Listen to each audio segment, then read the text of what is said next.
You couldn't make it up, could you? There's... Yes! Oh my God! You couldn't make it up, could you? There's... Yes!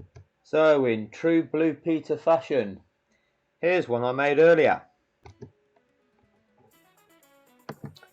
Right, this is absolutely brilliant. So let's compare and contrast the BBC in their reporting of sport.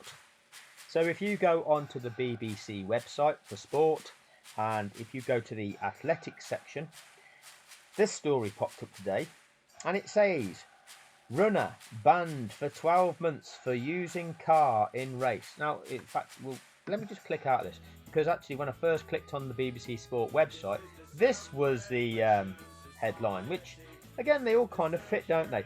Chelsea robbed by embarrassing refereeing, okay? Chelsea robbed by embarrassing refereeing is Hayes, the Chelsea ladies team manager. So they're quite happy to report that the referee seems to do something that's not right. Okay, that is what they're reporting on the BBC's website. So they've got a journalist there that's quite happy to use a headline saying Chelsea are robbed by embarrassing refereeing. Okay, although it's a quote, they've published that. And like I say, we go to athletics and we've got this story: runner banned for 12 months for using a car in race. So let's have a read of this. Now, you're going to have to excuse my pronunciation. I've no idea how to pronounce that. Josia Zakrowski. That's the best I can do. Banned for 12 months for using car in race. Okay, this is dated the 15th of November 2023. So let's have a read what's going on here. And we are going to compare and contrast this with cheating in sport, okay? Because let's face it, if something is cheating in sport, we'll compare it with another cheating in sport incident. Let's be clear, to anybody that doesn't know, if you're in a running race and you use a car in that race, that's called cheating, okay? Just to make it clear for those that might not understand that. Okay, so let's have a read. Ultramarathon runner Josia Zakrowski has been banned for 12 months by UK Athletics. So that'd be the governing body of the sport for the athletics in the UK, right? For using a car in a race, right? Zakrowski accepted a medal and trophy for finishing third in the 2023 GB Ultras Manchester to Liverpool 50-mile race on the 7th of April. Tracking information later showed she travelled by car for about 2.5 miles before continuing the race. Zakrowski claimed she told officials she used a car and finished the race in a non-competitive way.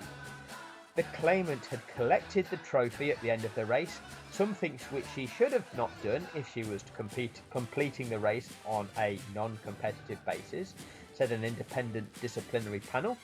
Independent disciplinary panel. Wow, sport have that, do they? Or is it just the FIA to say, no, we've made our decision and that's final? And actually, the independent disciplinary panel, the World Motorsports Council, have just gone, oh yes, we agree with you, the FIA. Whatever you say, we'll just sign it off. Thank you. On with the vol-au-vents. She also did not seek to return the trophy in the week following the race. Even if she was suffering from brain fog on the day of the race, she had a week following the race to realise her actions and return the trophy, which she did not do. Even if the FIA were suffering from brain fog at Abu Dhabi and not realising that Mercedes' appeal was actually valid and they rejected it, they had up until the Thursday themselves to go, you know what, we've made a boo-boo here, we need to return this trophy to its rightful owner. The governing body didn't do that. And finally, she posted about the race on social media, and this did not disclose that she had completed the race on a non-competitive basis. Zakrzewski says she made a massive error. That's fine, you know. Making an error is a valid excuse. We accept an error as an excuse. We won't change the result. Just move on, because that's what they do as a governing body. It's just a human error. Nothing changes. We'll just move on. Or are they going to change something? Let's have a look. Or Ultra Runner are they disqualified her for cheating? They didn't just go, oh, it's just a human error. It's just a human error that you got into that car and went in the car for 2.5 miles. Keep your trophy, move on, right?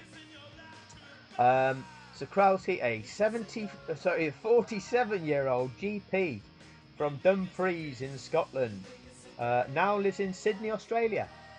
So a GP, a doctor, you know, you'd expect a bit of integrity, you'd hope. A professional person. Who'd have thought professional people cheat? Who'd have thought people of high status cheat? Strange that, isn't it? Never thought that would happen.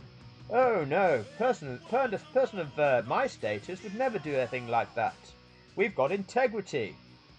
In February at the Taipei Ultramarathon in Taiwan, she won the 48-hour race outright, setting what was, at the time, a world record distance of 255 miles, 140 of which were completed on the train. No, I'm lying about that bit, but she's cheated, right? So they go on to then tell us that this bit's irrelevant in terms of the other things that she's done. She's cheated. She's doing a running race, and halfway around, she's got into a car and gone in a car for 2.5 miles, got out and carried on running, and then finished third. That's cheating, right? So, once the organisers, the governing body, have found out, what do? They realise that something's not right here, and they disqualify her. Okay? Now here's the thing.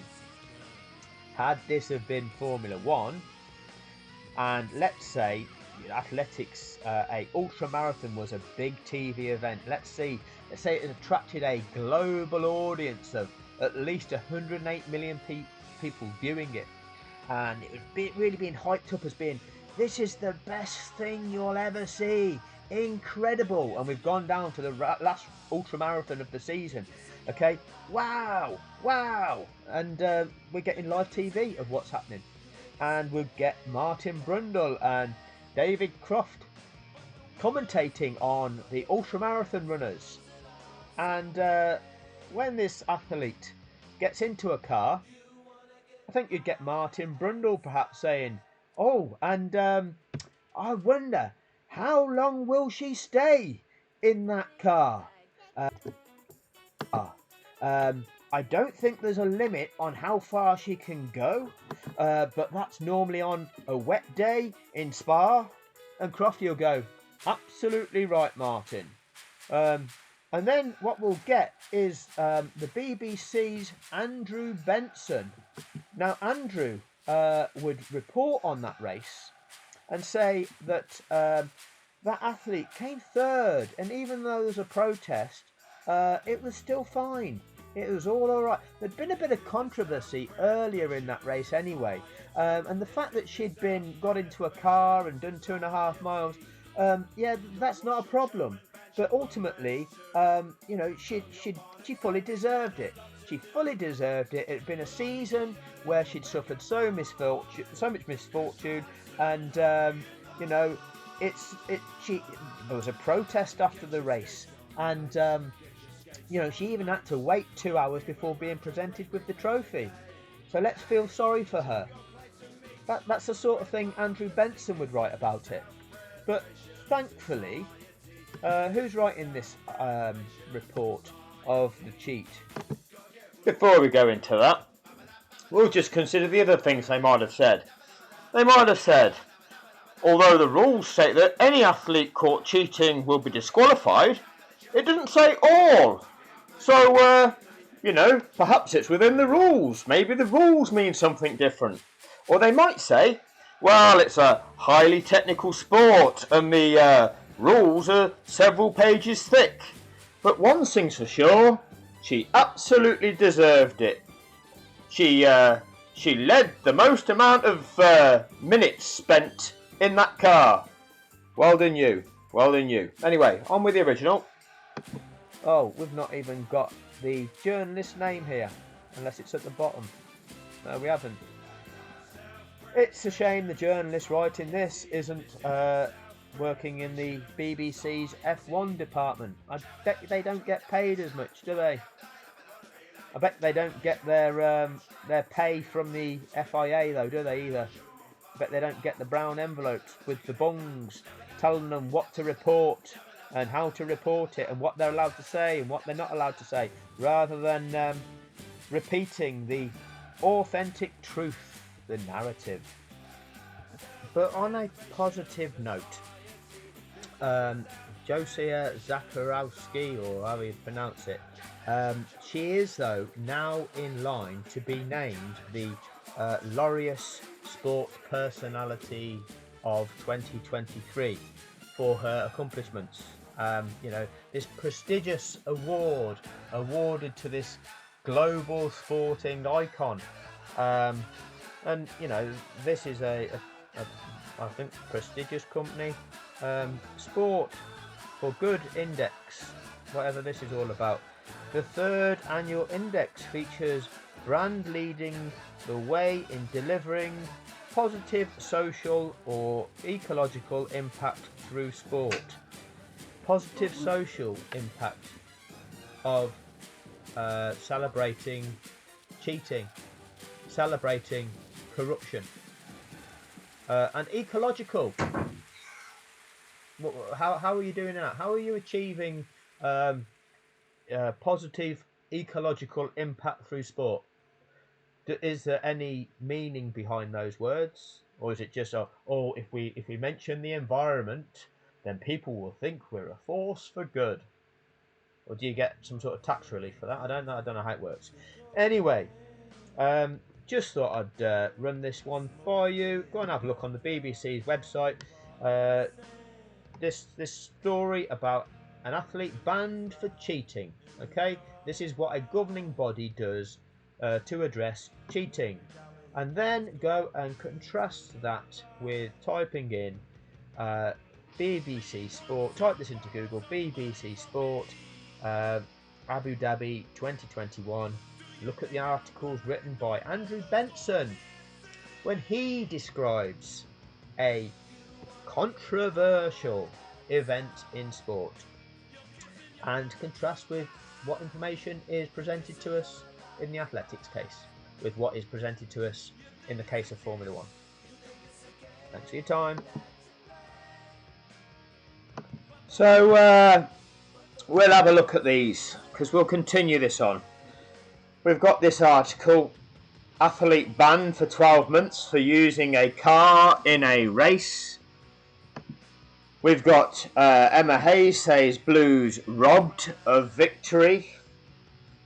We've got the BBC reporting that Lance Armstrong is stripped of Tour de France titles and banned. What would Martin say about that? Red Bull didn't do anything wrong. There are no misdemeanors on their part. Thanks for that, Martin. When we talk about what are we saying here? We're saying that the BBC can report that an athlete's been banned for cheating. A team has been robbed through refereeing decisions. Through what's going on here? Okay, embarrassing refereeing. Athlete banned, despite the fact that they report on this one that the US cyclist opted not to contest the drugs charges, saying he's tired of fighting the allegations, but he strongly denies it. All right, thanks for that, Lance. Appreciate your honesty there. What does Andrew tell us? Hamilton had the race until luck intervened. Until luck intervened, did it, Andrew? Tell us what you think in the comments section. Thanks for that, Andrew. Really appreciate it. And just to double check with the BBC, because I'm not sure if they actually do this. I don't know if they report on this. And